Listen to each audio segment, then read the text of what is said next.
Sifan baay'ee galatoomii nu wajjin turtii taasisuudhaaf fedhii agarsiisuu keetiif mee jalqaba eessatti dhalatte akka guddatte nutti murraa eegalla.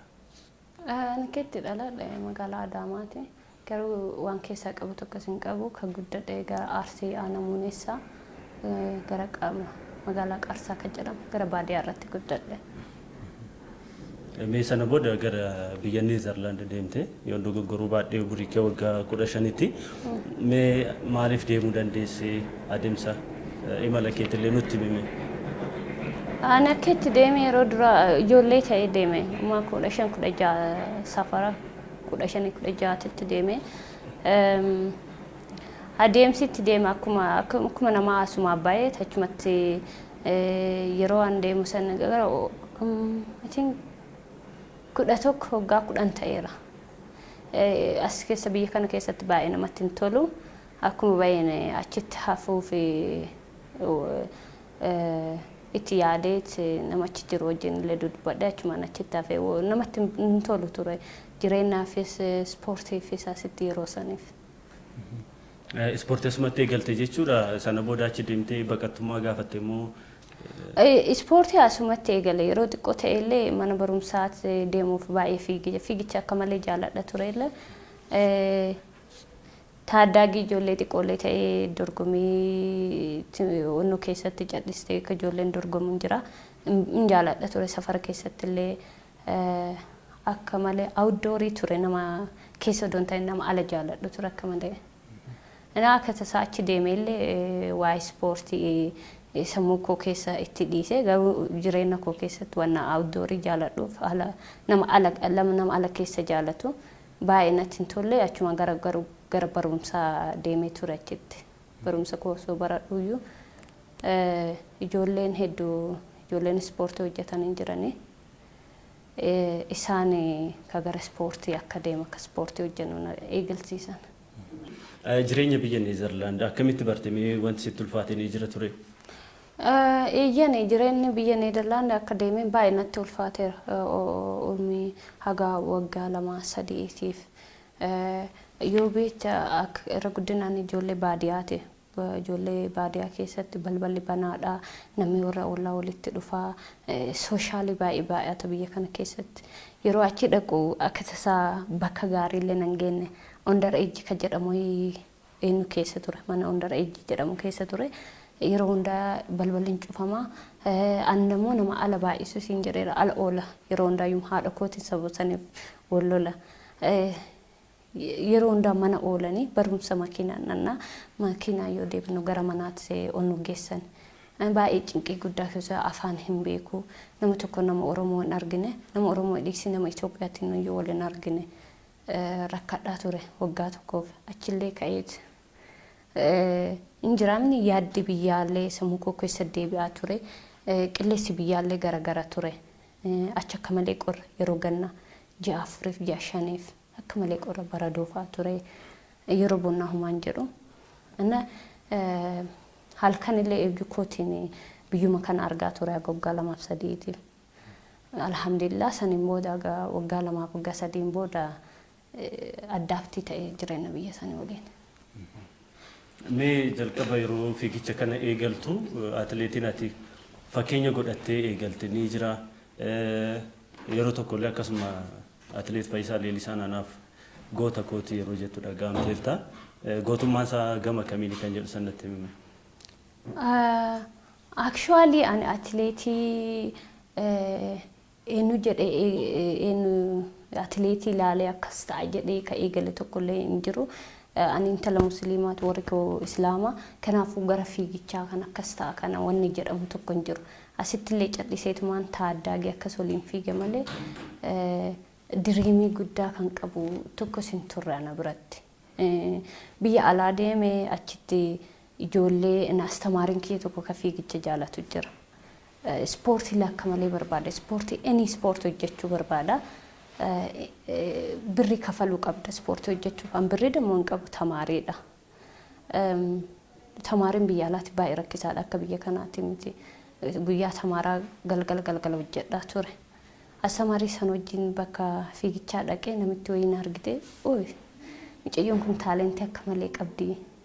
Fiigicha eegaluu qabdeettee caammaa naa bitteet warra achillee warri akka tasaa rabbi jaalala isaanii naa kenneeroo gisee hundaayyuu gara gaarii na gorsanii isii biratti eegalee achumaan barumsa narsii kan jedhu jammara. Afaan isaanii fixee waggaa 3 akkas taa'ee narsii sanirraan akka malee natti ulfaate beektaa.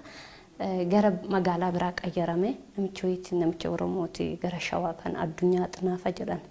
Yoo an fiiguun argee si hojjechiisaa naan jedhe waan hundaa si qarqaraa naan jedhe garuu inni barumsa dhaabi naan jedhe. Isaan waliin galle oduma jidduu kana keessa inni illee na qarqaaruu osoo hojjedhu akka tasaa Dutch Federation asalxaanyii argadhe. Ufumaa na waamee nusi qarqaarraa kootuuti waan hundaa nusi qarqaarraa kiraa manaallee waan hundaayyuu jecha ispoortii kootuu kee hojjetaa mana barumsaallee wajjina si haasayaa akka ati guyyaa 2 ispoortii hojjetaa guyyaa 3 timirtii kee barattu naan jedhe. Barumsa koolla akka malee jaalladhaa ture. Inni akkasii haasa'ee fokkosii gara lachuyyuu timirtii kootii barumsa kootii fi ispoortii kootiitti illee fokkosii godhe. Alhamdulillah gara 2012 isa bira dhaqe 2013 faranjiidhaan jechuudha. 2013 akka malee suksesii ta'e oduma beeki daa'imman liigii galee daa'imman liigii gaarii fiigee sa'aatii minimaa fidee 2014 actually ijoollee top the world jedhamu keessatti galee ijoollee olompikii kanneen fiigan mo'achuu jalqabe. Successin ki actually akkuma nama hadda ka'ee boru succesii ta'e alhamdulillah. Agarsiis asnatti ulfaate malee. Anaaf gara kootiin difaayii fayyisaa dhamuun fayyisaan baay'ee uummata Oromootiif godheera. Gochi qarshii qofa gochi waan biraa qofaa miti. Yeroo olompikii nama miiliyoona meeqatu laala. Achirratti mul'isee rakkoosa mul'isee nama hedduu adiidhaan dhufee maali jechuudha harka akkana godhuun jedhanii kana gaafataa turan. Nama sanitti yoo himee warra adii sanitti kataanii bu'anii jira. Rakkoo akkan ara biyya keenya piisitu jira miti naganaan jedha lakki. Inna baay'ee beeksiseera. Miidiyaan dammoo yeroo kana miidiyaan hojjetaa jira. Miidiyaan dhugaa haqaayyuu dhossee soba alatti baasaa jira. Fayyisaan gini miidiyaan wanni sun akka mul'atu godhe. Saniif akka malee isa dinqiseeffadhaan. Waa'ee barnoota narsiingii si gaafachuuf ture. Maalirraan geessee jirtaa? Yeroo ammaa kan nuu atileetiksii qofa immoo hojii biraa kan dabalataa qabdu? Barumsa narsii waggaa 2 baradhee yeroo san 2012 jammare waggaa akka dhufee yeroo dura waggaa 3 barumsa barataa ture. Barumsa afaanii fatanaa darbuuf hagam dandeettiin akka ta'e achumaan 2012 narsii jammare. 2012 narsii baradhee 13 baradhee waggaa 2 baradhee dhaabe. Sen booda akka malee biizii ta'e fiigichuu yoo rakkisaadha. Achumatti dhaabe waan biraa waan hojjedhu qabu yeroo kanatti fiigichaan ala. Mee keessattuu yeroo darbe shaampiyoonaa addunyaa irratti meetira 10,000 fi 1,500 warqee argattee jirta. Injifannoo guddaa ture. Keessattuu meetirri 10,000 kan atileetonni biyya Itoophiyaatti beekamanidha. Siifi kaadda ta'e qaba dorgommii san mo'achuun kee. Baay'ee waan adda ta'e naaf qaba. Ani actually fiigicha dheeraa zuurii baay'atu hin jaaladhu. Boring na fakkaata waan si'eessoo waan itti muddamtu waan itti fakkaane jiruu kootirra fiigicha dheeraa yoo maratoonii ta'e akkas afoota malee akkas waan itti naannaan kana hin jaaladhu. Jiruu kootirratti abadan hin fiigu jedhaa ture. Gara waggaa tokkootiin asalxaanyiin koo 10,000 yoomiif qajeelchaan beektaami yoomiif hin jaalata. Yeroo training hojjennu waan zuurii hojjennu kan inni akka malee jaalata. Ani akka malee jibba. Atillee 10,000 fiddaan aan jedhe. And just keep dreaming. Tasa yaade waan akkasii jedheen. Waan ani yaadu ati natti nimtu naan jedha. Chisuuti jedhee atiin 500 koo gaariin ture na fakkaate bigin yeerii irratti.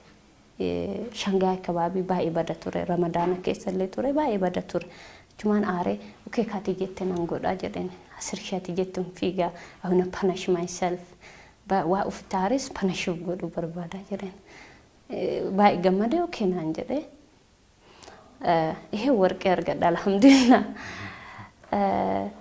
Waan irraa argadhe yeroo jalqabaa ani waan speedii 500 faati speedii akkuma 500 speedii waan ta'eef yeroo jalqabaa waan suuta deemnu bakka malee eenyu na godha natti hin tolu waan dadhabe natti fakkaata yoo garuu gara eenyurra deeman natti tola maaliif speedii fuulii deemaan jiru suutallee waan deemaan jiru fokusii irratti godha baay'ee gammadeera actually injoo godhe akka malee. Mee gama biraatiin atileetonni dhalootaan Itoophiyaa ta'anii biyyaalee birootiif fiigan hedduudha keessattuu biyyaalee Arabaatiif jechuudha. Ati Itoophiyaadhaaf osoo fiigee jettee yaaddee beektaa? Gama Itoophiyaatiinis immoo qaamni Itoophiyaadhaaf osoo fiigdee dheesii gaafate tarii federeeshinii atileetiksii irraas ta'uu danda'a, aangoota mootummaa irraas ta'uu danda'a namni biraallee. Namni na gaggaafateera gara kootiin ani odoo fiigee jedhee hawween beeku yoo biyya Oromoon bilisa baate biyya Oromoo. Gara kootiin gara hawwee hagas hundan beeku Itoophiyaaf nan fiigaa maaliif ijoollee hedduu qaban. Ijoolleen hagas hundallee odoo gahii guddaa qabaatan hin baane hin jiran bakka guddaa hin geenne hin jiran. Ijoollee hedduu isa odoo qarqaaranii sirriitti ijoolleen bakka guddaa irratti hojjetanii jedhanii anillee ittan hinaafa silaa akka isaanii odoo ta'e isaan bira ta'e isaan ijoollee isaan irratti hojjenne ijoollee amma fikootiif yoomiif na biratti hojjeta rakkoo meeqa keessa darbaa jira kanaafuu I have never think about it. Dhugaa nama akka malee taalentii qabu nama akka malee odoo 5,000 fi 10,000 barana akka fiigu goosisanii mucaa warqee 2 argatu ture. Sammuu isaa baay'ee baxabaxameera akka malee baxabaxaniiru yookiin 10,000 fiiddu jedhanii yookiin 5,000 fiidda jedhanii gizee hundaayyuu rabshaadha sammuu isaa keessa yeroo hundaayyuu yookiin na ari'an jedha yookiin federeeshinii waliin gallu jedha baay'ee wanna isarratti arguuf inawu alhamdulillah jedha actually bagachii baay'ee jedha I think haga daraartuun seente kana wayyanaaf fakkaata sirraa fi jira maybe take time angara godin nawu. Mee garuu osoo Itoophiyaa jiraadhee haga amma milkoofte kana nam milkaa jettee yaadda? Milkaa'eeyyan milkaa'uun danda'a garuu uradii guddaa keessa waan darbu natti fakkaata waan rabbi sii galmeesse waan hin dhabneef waan milkaa'u natti fakkaata garuu maal beeka waan dhaabullee natti fakkaata hagas hundatti gistii wannoon qabu peeshintiin qabu yoo safarii nama godhan yoo yoomiif irratti yoo argu yeroo tokko aboottiin dhiisuu wayyee jedhaan innuyyuu gizee meeqatti dhiisa manaamin akkas ta'a akkas godha sammuun isaa actually shaampiyoonaa ji'atu 2 yoo hafa akka malee rakkoo guddaa keessa arrafee hojjetuu dhiisee wanna biraa yaaduudha maal beekan imagination of godhus hin barbaadu. Mee ati fageenya garaagaraa hin fiigdaa hagasuma milkaa'aa jirta sababni isaa maal inni jettee amantame? Sababni isaa tireeningii sirriitti hojjechuudha. Tigistanya ta'uudhaan kanaan durallee taalentii mamma qabu qaba hojiilee hojjedheera garuu tigisti sirriitti hin qabu ture ammuma waan hundaayyuu amma godhuuf qaba dorgommii seenaa illee muddama waan muddamuuf hin balleessa ture ginaa waggaa 2007 irraa qabe yoomuu tamullee kamuu addees kamuu tamillee irra deemee ilaala dorgommii koo peeshintii hedduu qaba ture peeshintii hedduu waan qabuuf waan hundaa waan godhu itti yaadeetu muddamu dorgommii keessatti muddamu itti yaadeeti irra guddina tireeningiidha buqaa waa hedduu waan qabdu hunda sa'aatii kee koostii godhaa maybe connectii ijoollee hiriyaa kee wajjin qabdu connectii warra kee waliin qabdu kan hunda sirraa fudhata yoo beestii irras yookiin achi geettee bakka ho'i gaftaat kan hunda dhiiftee waa'ee isaarraa fokkosii ganama galgala hojjechuu wamma xixiqqishuullee ta'u wan just laarni namni fiigicha luka qofatti fakkaata waa hunda laarni nyaata kee tireeningii akkam hojjettu jiimii fiigicha waa hedduu walitti qabateetu itti koosti taayimii hedduu fudhata. Mee amma biyya Neezerlaandiif fiigaa jirta rakkoo biyya Itoophiyaa keessa jiru natti himtee jirta. Mee haalli achi jiru maal fakkaata mee si kunuunsu keessattuu atileetonni biyyaalee biroo yookaan dhalootaan biyyaalee biroo ta'anii biyyaalee Awurooppaa tokko fiigan immoo akkas haleellaan sayyummaa kan arrabsoon fa'aa yeroo irratti qaqqabu ni mul'ata. Siin sirratti qaqqabee beekaa? Ana gara kootiin atiin waa'ee kunuunsa gara qarshiitiin akkas kilabii kana Itoophiyaatu baay'atana fakkaata. Ijoollee lafaa kaatu kana ijoollee xixiqqoo Itoophiyaa keessatti namni hedduu qarshii gahaa hin qabu. Ka kennuuf ka ijoollee qarqaaru. Kana kilabii hedduu baay'atan baay'ee bareeda. Itoophiyaa keessatti wanna jaaladhu.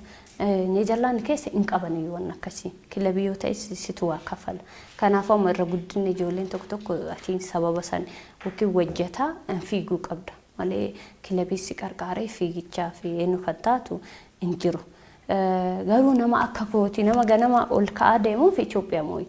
Nama akka kootii bakka gaarii gahe kanaaf federeeshinii waliin loltu xiqiqqin hin jiru wuxxeetii qabaattee sa'aatiin kee gaarii ta'ee alamii irratti toopitirii taatee jennaan yeroo sanirra sa'aatii sanirra gaarii taanaan maalsii goona maalsii taana tireen kaampii yoom kam deemta akkamsii goona jedhanii kasi kunuunsan isaan biyya kamtammaa ayyaariin gaariidha qilleessi biyya kamirra gaarii yeroo amma nu bira akka tasaa baradoota Itoophiyaa yoo deemte hoteela keessii kafallaa nyaata keessii kafallaa jedhanii kana si kunuunsan yoo asitti qilleessi badaa ta'e yookiin Keeniyaa deeme yookiin akkas kanaan waan biraatiin waan si bira dhaabatanii waan danda'aniin yoo lafti sun oo'a ta'e oo'a sana akkamitti akka barachuu barbaadu deemitiin vizitii godhee torban tokkollee taa'e nu qarshiin si bira dhaabannaa yaadaan illee nama fuudhin nyaata waa'ee nyaataa beeku kana akkasi gorsu eenyu godhanii jiimii kasi hojjechiisu eenyu si godhanii kanaan si bira dhaabatan. Mee haleellaan yookaan reesizimii wanti mudate jira kana dura waan akkasii?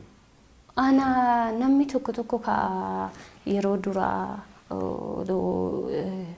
lammummaa biyya saniin argatee ka mudatu hin jiraan gara kootiin agamma wanna nama mudate hin jiru.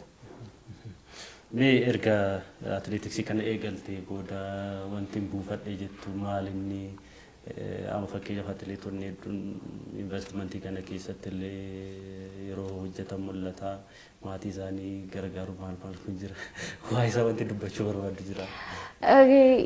As gara Rufaa'eelii gara sulultaa akkasii lafa bitadheera. When investment itti yaadaa ture. And actually one of the young athletes agana argataa jira malee akka warra duraanii san qarshii ol kaa'ate miliyoona akkas biliyoona lafa kaa'ate warra akkasiin diggeen kiyya inshallah ganaa dhufaa jira. Ufafoo investmentii hojjechuu barbaada especially gara naannoo Arsii naannoo Muuneessaa magaalaa xixiqqoo keessatti bakka ittiin beekamne hin jiran bakka magaalaa guddisuu irra guddina ufiif qofa osoo hin ta'in sabaachi uummataachi dhalate san magaalaan isaanii guddattee arguu nan barbaada ufafoo odoon akka timirti beetii banamees natti tola inshallah በተለይ ወረ ዱባራ ወረ ጭንቁፈሙ ከነ ወዶ ቀርቃራሜ እና ፕሮጀክቲ ቀርቃርሳለ ሰው በኔ ሳይት ያዳ ጅራውና ከና ጆሌ ዱባራ ጆሌ ራኮራ ጅራኑ ጆሌ ረኮ ከሰ ደርበን ከነን ቀርቃሩ ወረ ቢሻን ቀምነ ከነኔ ወጀቹ ፊ ወዶ ረብና ጎዴ ከነ ሱክሰሲ ታዬ ነቲ ቶላንግ ገማኮቲ ያኔ ቀርሺ ወለ ረኮ ፈቶ ዶንታይኔ ናመለ ቀርቃርቴቲ namasan ummanni sono kinnaanoo sanii gammadee arguulleen qabeenya tokko jedhee yaada. Namoonni si beekan Sifannoo fi amantummaa cimaa qabdee jedhanii yeroo haasaan dhaga'ama. Mee ciminni keenni guddaan maali jettee yaadda? Ammoo dorgommii kee kana keessatti atileetii sodaattu ni qabdaa? Ani duraan atileetii odoo hin ta'in fiigichuma nan sodaadha. Narvisii fiigicha kana mo'achuu barbaada. Tasa mo'atamuun barbaadu. Rabbina dhiisu. Tas mo'achuu waan barbaadu dursee sammuu keessa saayikooloojii keessatti waatti yoo mo'atame yoo jedhu natti deddeebi'a. Saniif jecha dorgommii 2050-60 dorgommii balleessaa ture. Odoo biraan gahin dura odoo mo'atame yoo jedhu. Gina amma atileetii sodaachuu don ta'an fiigicha akkamitti akka ba'u barbaadu.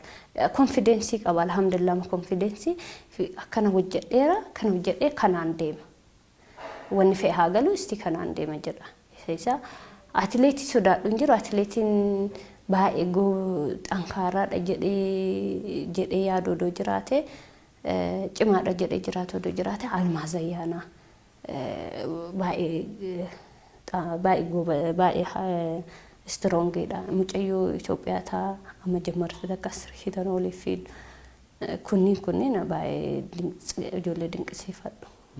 Mee ati afaan meeqa akka dubbattu nutti himi? Oromiif nan dubbadha. Amma interview kanarra waa akkam akka dubbadhe hin beeku garuu Oromiif nan dubbadha. Afaan kooti afaan haadha kootiiti. Achirraan afaan daachi dubbadha. Achirraa Ingiliffa dubbadha. Amaariffa illee xinnoo nama qora. Mee miidiyaa hawaasummaa hin fayyadamtu? Feesbuukii fa'aa jirtaa hin fayyadamtaa? Sababni isaa maali? Feesbuukii nan fayyadama ture. Yeroo dura san haga eenyu ta'ee waggaa lama akkas ofirraa diileetii godhe. Koosta taayimii koona alaa balleessaa miiseejii nama si barreessu yeroo fiigicha fiigee fa'aa gisee tokko miiseejii 100,000 banaa sa'aatii hin qabu sa'aatii isatti olii gadi eenyu godhu.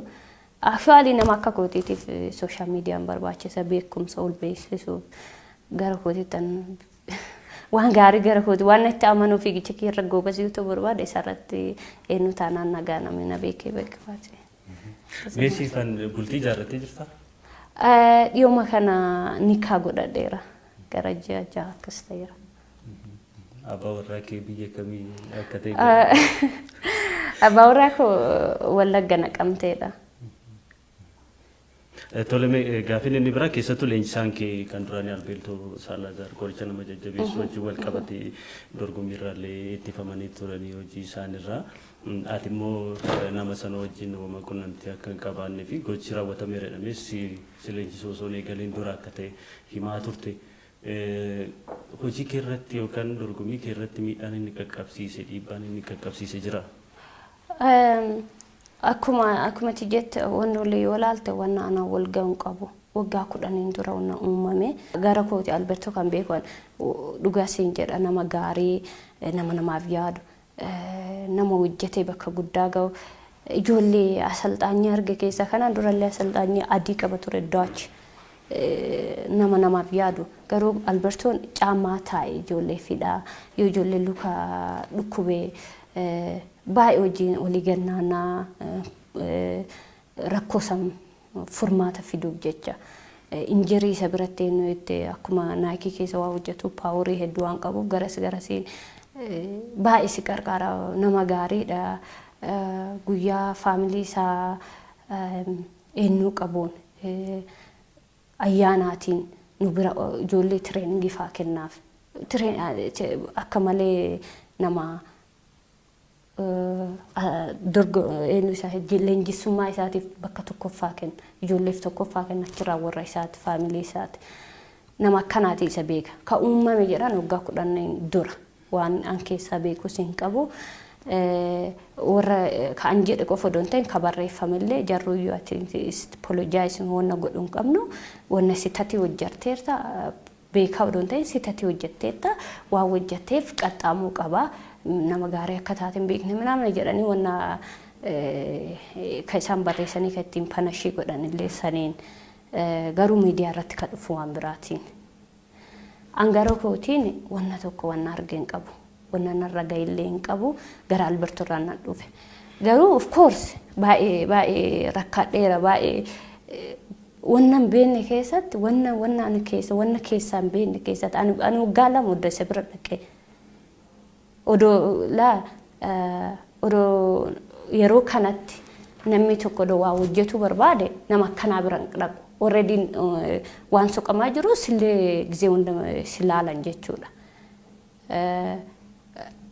Isa bira dhaqee isa ufoo gizee hundaayyuu teestii na godhan gizee hundaayyuu nama rammaran gizee hunda asittillee kaleessaayyuu amma mirmaraa qaba ture akka drug free ta'an bakka hundatti. Alberto bira dhaquun durallee ani sa'aatiin kiyyees meedaaliyaa illee nan qaba ture. Isa birallee dhaqee dammoo namni wanna kana dalagu konstaantii miti yeroo hundaan konstaantiidha. Bar'een gada baranillee ta'eera hojii asadii afuriiti konstaantii dura galamu waancaatitti warra kana dalagu irra guddan yeroo tokko fiigan yeroo tokko badan.